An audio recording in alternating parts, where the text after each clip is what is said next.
basically a meeting point between the cycle of the sun, the cycle of the moon, and the cycle of Earth.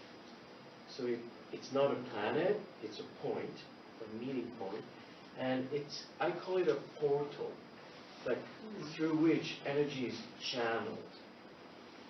So whatever sign is on these nodes, these signs are going to be amplified. But when a planet stands on this intersection point, this planet takes over. It becomes the guardian, it becomes the leader, and it can be very powerful, but it can also be overwhelming. So when you are born with a planet on your nodes or squaring your nodes, or when there's a transit of a planet on the node, this planet is going to dictate, the tone and set the tone. So when Mars retrograde is on the nodes, you have the tanks, or the Russian tanks moving in. It happened just the day when retrograde, just the day the nodes move into Libra. You had this whole Ukrainian crisis moving to another dimension. And it started way before, but it kind of aggravated when Mars turned retrograde on the nodes. And I don't know if you feel it yourself, but there's a lot of tension, a lot of people are very touchy, edgy, offended easily, immune system is shaky, and so it's a time we really have to navigate, because Mars is Mars. And one of the functions of Mars is direction in life. What do we do with our lives? When it's in Libra, there's a lot of hesitation. What course do I take? When it's retrograde, there's even more hesitation, which means basically the course of our lives is in question. And necessarily so. But what it can lead to is sometimes the doubt is not just coming from, I wonder if I should do this or that. Sometimes the doubt comes because we face a wall or because someone confronts us. So it can come through external triggers that put us in a position that is outside our comfort zone. One of the words, we can use, and I think everybody can agree with that, is one of the words that is not applicable for these times is security. It's not the time for that. And that's that's an interesting thing, because on the one hand there's so much going on in motion and development and crisis, and you'd think that when things are not stable, you should just stay put and hold your breath and wait for the storm to pass. But in reality, that's what will take you down, is to wait and not do anything about it.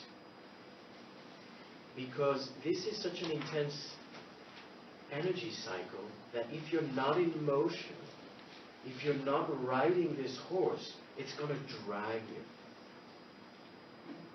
So if you are trying to hold on to your comfort zone and trying to basically hide and do as little as possible, you're going against the flow. You are hurting yourself. And that's what astrology is about teaching us the nature of time, understanding time. So this is a time where we have to take risks, where we have to run, where we have to create. It's incredibly creative, but without security. That's the tricky thing. And I'm going to get more into the details of that. What I also want to bring into our attention, most of you know, it's also eclipse season. We have 2 eclipses in April, and 2 things are happening that are really important. with the Mars retrograde cycle, we say the Mars retrograde started March 1st. Now, on March 8th, Mars is going to oppose to the Sun exactly. This chart is not exact, and it's 1839 and 1903, so it's going to happen a few hours after this. But it's more or less around April 8th, where the Sun opposes Mars. Now, why is that important? Because every retrograde cycle has to do with the Sun, is related to the Sun. A planet is always retrograde when it's in the opposite hemisphere of the Sun. So, Mars is retrograde when it's in the opposite hemisphere to the Sun. That's true, aside for Venus and Mercury, which are always in proximity to the Sun. But as far as Mars, Jupiter, Saturn, Uranus, Pluto, and all of them, they have to be opposite the Sun to be a retrograde.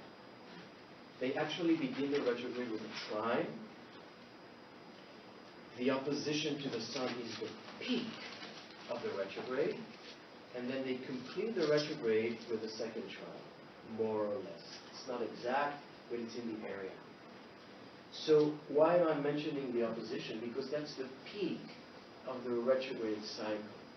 When the retrograde planet happens to oppose the Sun, that's when all that's been building up is really manifesting, activated, triggered.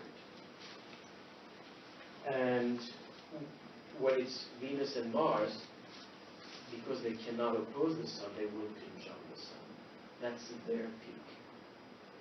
But as far as Mars, Mars-Sun opposition is dramatic.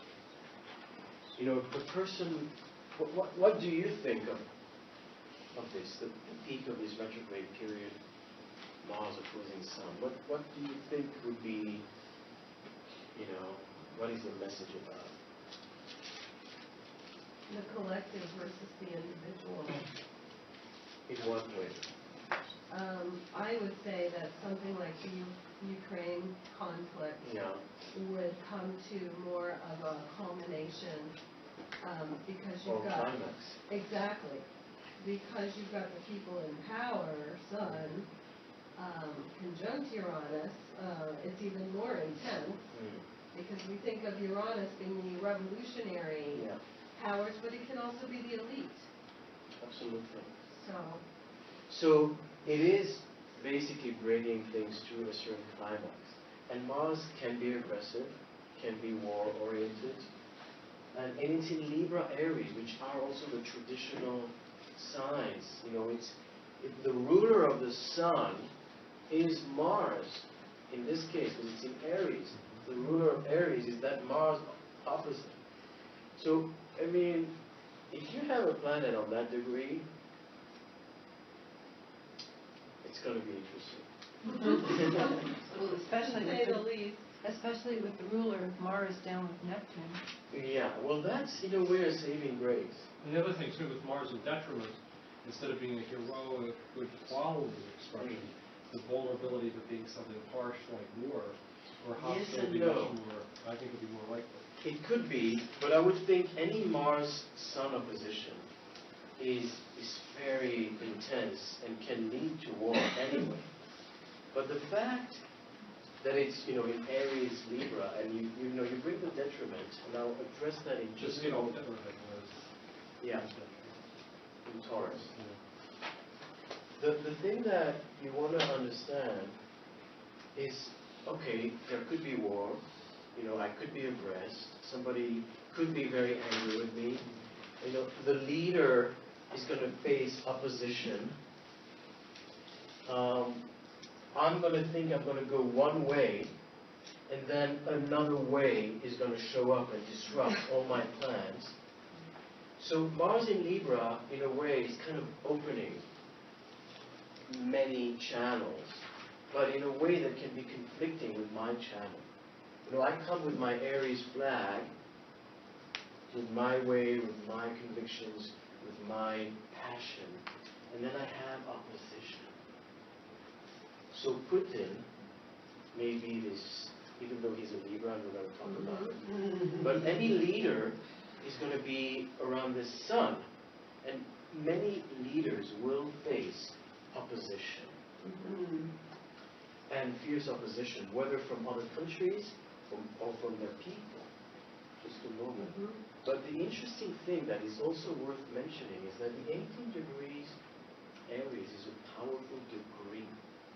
It's actually a degree of exaltation for the sun. The sun is exalted in Aries, but the 18 degree is the exaltation of the exaltation. So what does that mean, exaltation? Doesn't mean good. It means strong.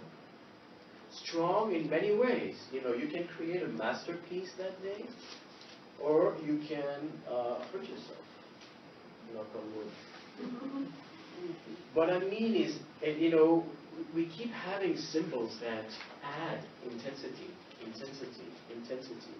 as if, you know, we are bring it on, you know, it's like we're invulnerable, just bring this massive wave we're going to ride it. And of course, you know, along those lines, you have the Uranus, square Jupiter, square Pluto, you know, and the cross is already there in formation. So that's one thing, yes. I hope I'm not going where I shouldn't go, but I mean, this is flipping me out because my sun, my natal sun is 1805 Libra. So that means it's going to be opposed by the transiting sun and conjuncted by the transiting Mars. Exactly. So does that mean that, like, I could become like some kind of aggressive person that day? Or, I mean, so is it because I'm not going to be the one leading my... Well, what you know, I do want to bring this concept to a personal application, not just speak about the politics, even though I'm going to talk about collective influences. So I'm going to touch on that. I just want to first of all glide over. Can I ask a quick question? Yeah. For oppositions, I mean, they don't necessarily have to be butting heads. You can get to a point, because I always think about them in three ways. They go from butting heads and seesawing to contractual relationships. If you do this, I do that. If I do this, you do that. Absolutely. To the point where they learn how to be collaborative, and where one will pick up where the other one will leave off. I agree with you. However, it often starts with opposition, and from the tension, it depends on free will. You know, you have intensity. That's why I'm bringing, you know, this issue of understanding the evolution of consciousness, because this is energy.